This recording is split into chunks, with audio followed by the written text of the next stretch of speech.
Hello, আজকে আমরা পড়ব ক্লাস 5 এর যে লেসন 4 আছে সেখান থেকে। তো লেসন 4 এ কি বলেছে দেখো, মেমোরি ইন মার্বেল। দেখো তাজমহলের ছবি দেওয়া আছে। Let's read. আচ্ছা চলো শুরু করি। প্রথমে যে তরুণ স্টাডিজ ইন ক্লাস 5। তরুণ পঞ্চম শ্রেণীতে পড়ে। His teacher has given a task two the students of his class.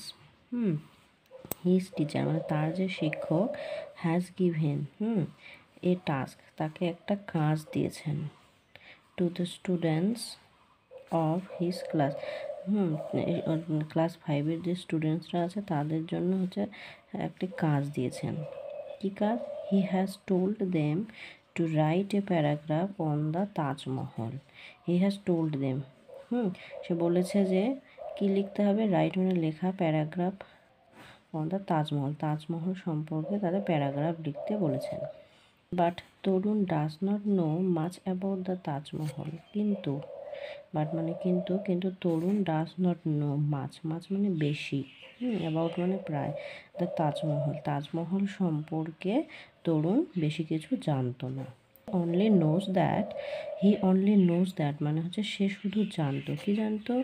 That যে it is a beautiful monument situated in Agra. সে শুধু জানতো যে এটি একটি সুন্দর স্মৃতিসৌধ যেটি কিনা আগ্রায় অবস্থিত। ওরিড চিন্তিত, ওরিড মানে হচ্ছে চিন্তিত মানে বিস্মিত হয়ে সে হি কেম ব্যাক হোম, সে বাড়ি ফিরে আসলো। কেন চিন্তিত হয়েছিল? কারণ সে তাজমহল সম্পর্কে বেশি কিছু জানে না, কিন্তু তার শিক্ষক হচ্ছে লিখতে বলেছেন, তাই সে চিন্তিত আছে। হ্যাঁ, he came back home in the evening and asked his grandfather. সে বাড়ি ফিরে আসলো সন্ধ্যায় এবং তার ঠাকুরদাকে জিজ্ঞেস করল, father can you tell me something about Taj Mahal? তুমি কি আমাকে তাজমহল সম্পর্কে কিছু বলতে পারবে? Tarun's grandfather was a retired teacher. তরুণের যে ঠাকুরদা তিনি ছিলেন একজন অবসরপ্রাপ্ত শিক্ষক। He knew a lot about this beautiful monument. সে জানতো, নিউ মানে জানতো, কি জানতো? লট অ্যাবাউট দিস বিউটিফুল মনুমেন্ট, এই তাজমহল সম্পর্কে, এই স্মৃতিসৌধ সম্পর্কে তিনি অনেক কিছু জানতেন। হি স্মাইলড অ্যান্ড সেইড, সে হচ্ছে হাসলেন এবং বললেন, কি বললেন? ওকে, ঠিক আছে। If you promise to be a good boy, যদি তুমি আমাকে কথা দাও যে তুমি ভালো ছেলে হবে, I will tell you many things about the Taj, তাহলে আমি তোমাকে তাজমহল সম্পর্কে অনেক কিছু বলবো। এটি তার ঠাকুরদা তাকে বলল। Tarun promised not to be naughty, so his grandfather began to tell him the story of the Taj Mahal. Tarun এবার কথা দিল, কি কথা দিল? যে সে দুষ্টুমি করবে না। এজন্য তার ঠাকুরদা তাকে এবার তাজমহল সম্পর্কে বলা শুরু করলেন। তো কী বলছে দেখো, ওয়ান্স আপন এ টাইম, কোনো এক সময়ে, there lived a prince named Khurram. হ্যাঁ, খুররম নামে এক রাজা বাস করতেন। He was the son of Jahangir. Khurram ছিল জাহাঙ্গীরের ছেলে। And the grandson of Akbar the great. Akbar the great বলা হচ্ছে মহান সম্রাট যে আকবর আছেন তিনি, তার নাতি ছিল হচ্ছে খুররম। জাহাঙ্গীরের ছেলে ছিল আর আকবরের নাতি ছিল। One day Khurram went to the Meena bazaar with his friends. একদিন খুররম মিনা বাজারে তার বন্ধুর সঙ্গে গিয়েছিল। There he caught a glimpse of an extremely beautiful girl who was a selling silk and glass beads. হ্যাঁ, সে এক ঝলক দেখতে পেলো, সে একটি সুন্দর মেয়েকে এক পলকের জন্য দেখলো। সে কিনে কী করছে? হু ওয়াজ সেলিং সিল্ক, সে হচ্ছে সিল্কের যে শাড়ির, যে সিল্ক শাড়ি হয় সেগুলি বিক্রি করছে, এবং গ্লাস বিডস মানে হাতের যে চুড়ি হয়, কাচের চুড়ি, সেগুলো বিক্রি করছে। The girl was Arjumand Banu Begum. সেই মেয়েটির নাম হচ্ছে Arjumand Banu Begum. She was born in a family of a Persian nobility. পারস্যের যে অভিজাত ফ্যামিলি আছে সেই পরিবারে সে জন্মগ্রহণ করেছে। After meeting her, Khurram went back to his father and said that he wanted to marry her. Arjuman Banu বেগমকে দেখার পর খুররম এবার বাড়ি গিয়ে তার বাবাকে বললেন, কি বললেন? যে আমি তাকে বিয়ে করতে চাই। Khurram married Arjumand Banu Begum in 12। খুররম আরজুমন্দ বানু বেগমকে 1612 সালে বিয়ে করলেন। 5 years after the first meeting, তার যে তাকে যে দেখেছিল তার 5 বছরের মধ্যে বিয়ে করে নিল। At this point Tarun stopped his grandfather. এই সময় এই যে গল্পগুলি তাকে বলছিল তার দাদু ঠাকুরদা, এই সময় তরুণ তার ঠাকুরদাকে চুপ করিয়ে দিল। বাট গ্র্যান্ডফাদার, কিন্তু ঠাকুরদা, I don't want to here the story of Prince Khurram. তোমার কাছে খুররমের গল্প শুনতে চাইনি। I want to know about the Taj Mahal. আমি তোমার কাছে তাজমহল সম্পর্কে জানতে চেয়েছি। Be patient. তরুণকে এবার তার ঠাকুরদা বলছে, বি পেশেন্ট, মানে ধৈর্য ধরো। Let me finish the whole story. আমাকে পুরো গল্পটা শেষ করতে দাও। সেইট হিজ গ্র্যান্ডফাদার। তার ঠাকুরদা বলেন। অল রাইট সেট তরুণ বলছে, ঠিক আছে বল। His grandfather continued with the story. তার ঠাকুরদা এবার আবার গল্প বলা শুরু করে দিল। Prince Khurram was later known as Shah Jahan. এই যে প্রিন্স খুররম পরবর্তীকালে শাহজাহান নামে পরিচিত হন। He became a emperor in the year 1628। 1628 সালে তিনি সম্রাট হন। কে? এই প্রিন্স খুররম। সম্রাট হওয়ার পরে তার নাম হয় Shahjahan.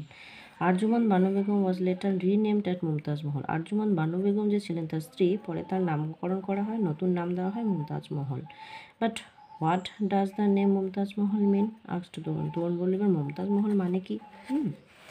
It means the brightest crown of the world, answered his grandfather. ঠাকুরদা বলল, মুমতাজ মহল মানে হচ্ছে ব্রাইটেস্ট ক্রাউন অফ দ্য, পৃথিবীর হচ্ছে উজ্জ্বল মুকুট। Then he continued with his tale. সে আবার গল্প বলা শুরু করে দিল। When Mumtaz was on her death bed. যখন মুমতাজ তার মৃত্যুসজ্জায় ছিলেন, Shah Jahan promised her that he would not marry again. Shah Jahan কথা দিয়েছিলেন যে সে পুনরায় বিয়ে করবেন না। He also promised her that he would build the beautiful museum over her grave. সে কথা দিয়েছিল তার মৃত্যুর পর তার জন্য শাহজাহান কথা দিয়েছিল তার স্ত্রীকে যে মৃত্যুর পরে তার যেখানে দেওয়া হবে সেখানে মিউজিয়াম মানে হচ্ছে সমাধিস্তম্ভ, সেখানে সুন্দর একটি সমাধিস্তম্ভ সে তৈরি করবে। What is a museum grandfather asked surprise. তার তরুণ এবার অবাক হয়ে দ্য মিউজিয়াম মানে কি? What is museum? মিউজিয়াম কি? ও, a museum is a building built to house the dead, said grandfather. তার ঠাকুরদা বলছে এ মিউজিয়াম মানে মিউজিয়াম হলো একটি বিল্ডিং, যেটি কিনা বিল্ড মানে হচ্ছে তৈরি করা, যে টু হাউস দ্য ডেড, মৃত্যুর পরে যেটি তৈরি করা হয়। তার ঠাকুরদা এটি বলল। মৃত্যুর পরে এখানে মিউজিয়াম বলতে এখানে সমাধিস্তম্ভ বুঝিয়েছে। অ্যাকর্ডিং টু লিজেন্ড কথার অর্থ হচ্ছে পৌরাণিক কথা অনুযায়ী।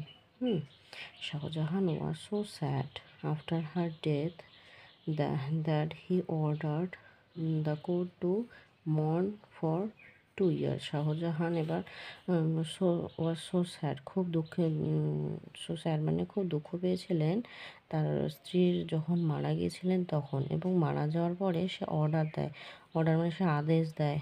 দ্য কোর্ট মানে তার যে সভা, সে সভায় আদেশ দেয় টু মর্ন মানে হচ্ছে 2 years মন রাখতো। মর্ন কথার অর্থ হচ্ছে শোক প্রকাশ করা, 2 বছরের জন্য শোক প্রকাশ করার জন্য আদেশ দেয়। লেটার পরে Shah Jahan started to build the world's most monument beside the river Yamuna in memory of his beloved wife. Later মানে পরে, শাহজাহান স্টার্টেড মানে শুরু করেছিলেন, টু বিল্ড তৈরি করা, কি তৈরি করতে?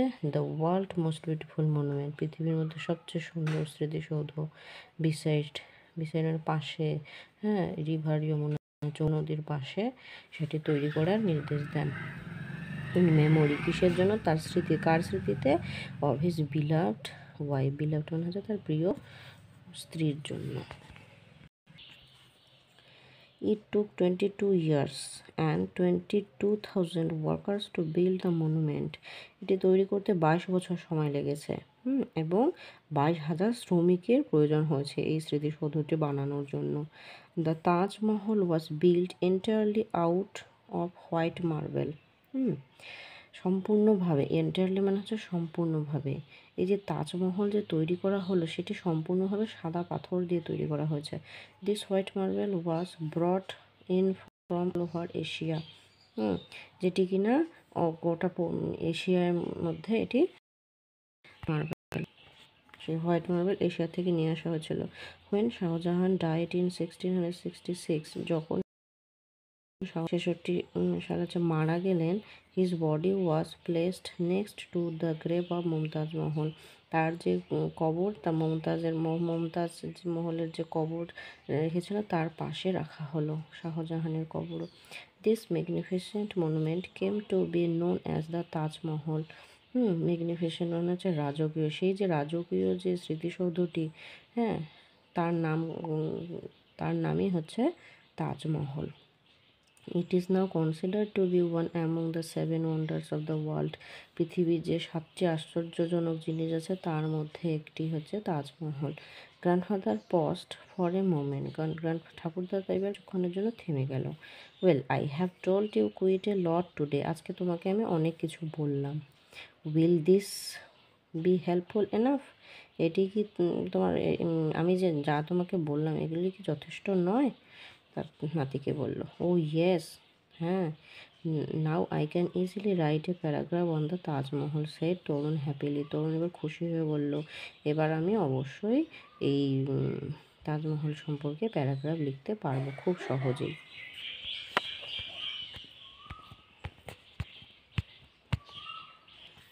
এই গেল তোমাদের তাজমহল সম্পর্কে।